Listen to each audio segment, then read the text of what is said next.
जय शिव। ओम नमो शिवाय। ओम नमो शिवाय। हम श्री शिव महापुराण की बात आपके साथ कर रहे हैं। आइए दूसरे अध्याय की बात करते हैं। शौनक आदि ऋषियों के मुख से निकले हुए इन शब्दों को सुनकर सूची अत्यंत प्रसन्न हुए। तदोपरांत उनको प्रसन्न करते हुए इस प्रकार कहने लगे, हे शौनक आदि ऋषियों, आपने जो प्रश्न मुझसे किया है वही प्रश्न एक समय नारद जी ने श्री ब्रह्मा जी से किया था।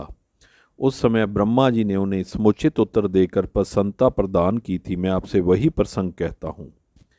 एक बार देव ऋषि नारद जी तपस्या करने के निमित्त हिमालय पर्वत पर जा पहुंचे और वहां श्री गंगा जी के तट पर बैठकर अत्यंत कठिन तपस्या करने लगे। उन्होंने निश्चल भाव से सहस्त्रों वर्षों तक घोर तपस्या की। उनकी उस उग्र तपस्या को देखकर देवताओं के राजा इंद्र अत्यंत भयभीत हुए। उन्होंने यह समझा कि नारद जी मेरे इंद्रासन पद की प्राप्ति के लिए ही संभवतः ऐसी कठिन तपस्या कर रहे हैं। अस्तु इंद्र ने भयभीत होकर यह विचार की, मुझे किसी प्रकार नारद जी की तपस्या में विघ्न डाल देना चाहिए। यह निश्चय करके उन्होंने अपने मित्र कामदेव को अपने पास बुलाया। जब कामदेव उनके पास आ गया तब उन्होंने उसे संबोधित करते हुए यह कहा, हे मित्र, तुम्हारी सहायता से मैंने अनेक अहंकारियों के अहंकार को नष्ट किया है। इस समय नारद जी हिमालय पर्वत पर बैठे हुए शिव जी की तपस्या कर रहे हैं। मुझे भय है कि कहीं वही तपस्या द्वारा मेरे इंद्रासन को न छीन ले। अब तुम कोई ऐसा उपाय करो जिससे नारद जी की तपस्या भंग हो जाए।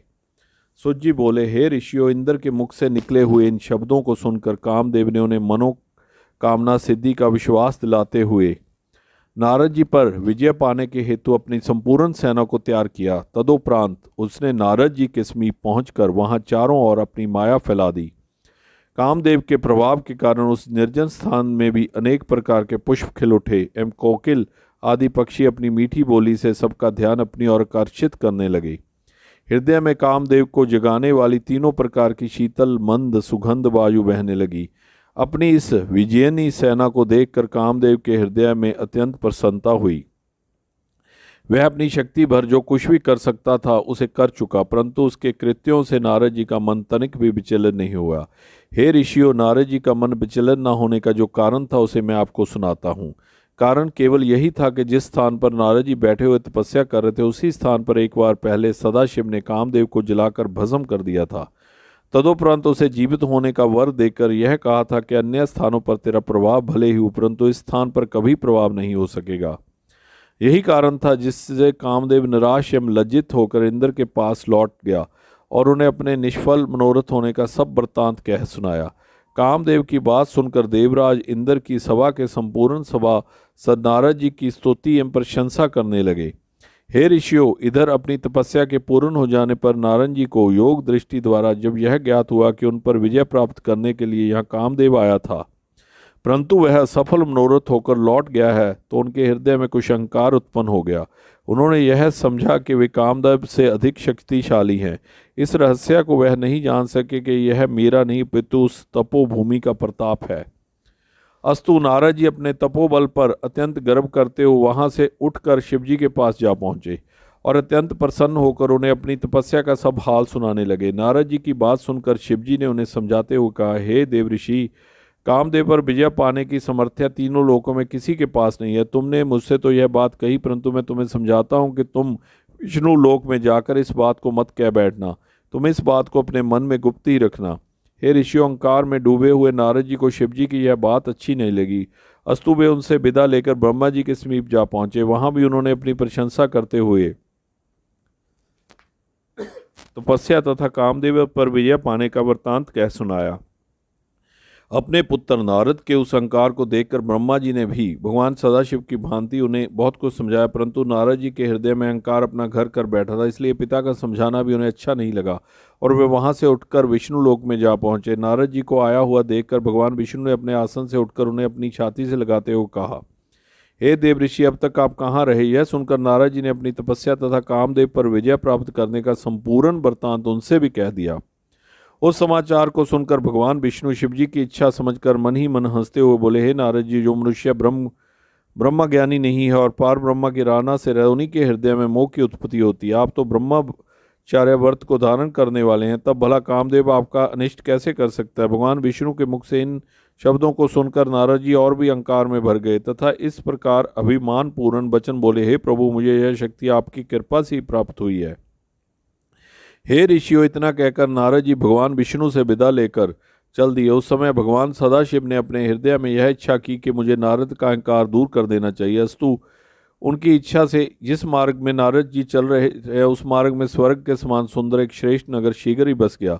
उस नगर में शील निधि नामक राजा राज्य करता था। जिस समय नारद जी उस नगर से होकर जा रहे थे उस समय उस राजा की कन्या के स्वयंवर का आयोजन हो रहा था। उस राजकन्या की सुंदरता पर संपूर्ण संसार मुग्ध था। नगर निवासियों द्वारा जब नारद जी को यह वृत्तांत ज्ञात हुआ तो वे भी उस स्वयंवर सभा में जा पहुंचे। अब राजा शील निधि ने अपनी सभा में नारद जी को पधारते हुए देखा तो उसने आगे बढ़कर उनका अत्यंत सम्मान किया, फिर उन्हें ले जाकर अपने आसन पर बिठा दिया।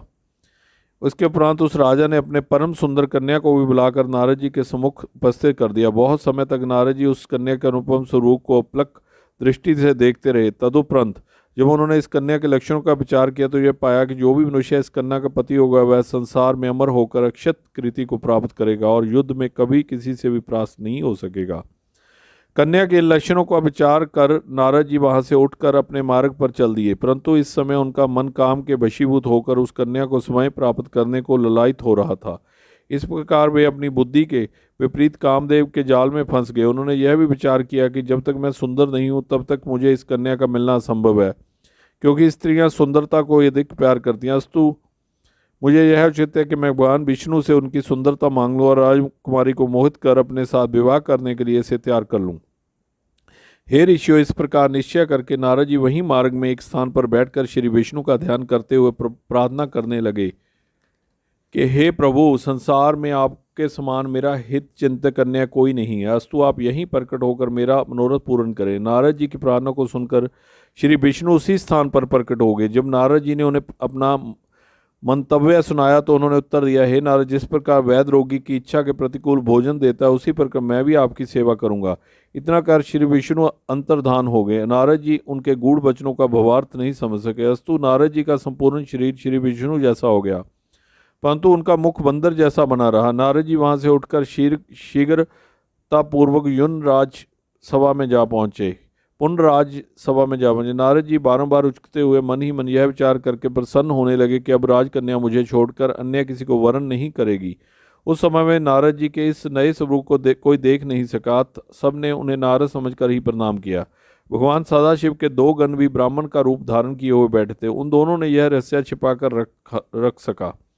अस्तु वे दोनों नारद जी के पास जाकर बैठ गए। उन्होंने मुस्कुराते हुए नारद जी से कहा, हे मुनि श्रेष्ठ, आपको तो भगवान विष्णु ने अत्यंत सुंदर रूप प्रदान कर दिया, भला राजकन्या आपको छोड़कर अन्य किसी को क्यों स्वीकार करेगी। सुत जी ने कहा, हे शौनकादि ऋषियों, इसी बीच वह राजकन्या भी स्वयंवर सभा में आ पहुंची। जब उसने नारद जी के उस भयानक स्वरूप को देखा तो वह अपने मन में अत्यंत अप्रसन्न हुई और मुंह फेर कर दूसरी पंक्ति में अपने योग्यपति को ढूंढने लगी। इधर नारद जी की यह दशा थी कि वे बारंबार उचक कर चारों ओर से उस राजकन्या के समीप पहुंचने का प्रयत्न करते थे। शिवजी के वे दोनों गण नारद जी की इस दशा को देखकर परस्पर और अधिक हास्य कर उठे। ठीक उसी समय भगवान विष्णु सभा में आ पहुंचे। उन्होंने देखते ही राजकन्या ने प्रसन्न होकर गले में वरमाला डाल दी। यह देखकर अन्य सब राजा तो निराश हुए ही, देव ऋषि नारद जी अत्यंत विह्वल हो गए। उस समय उन दोनों शिवगणों ने नारद जी से यह कहा, हे मुनिराज, आप इतने दुखी क्यों होते हैं? कृपा करके अपने मुख को किसी दर्पण में तो देख लीजिए। जय श्री कृष्णा, जय श्री कृष्णा, जय श्री शिवजी महाराज, जय शिवजी, जय शिवजी।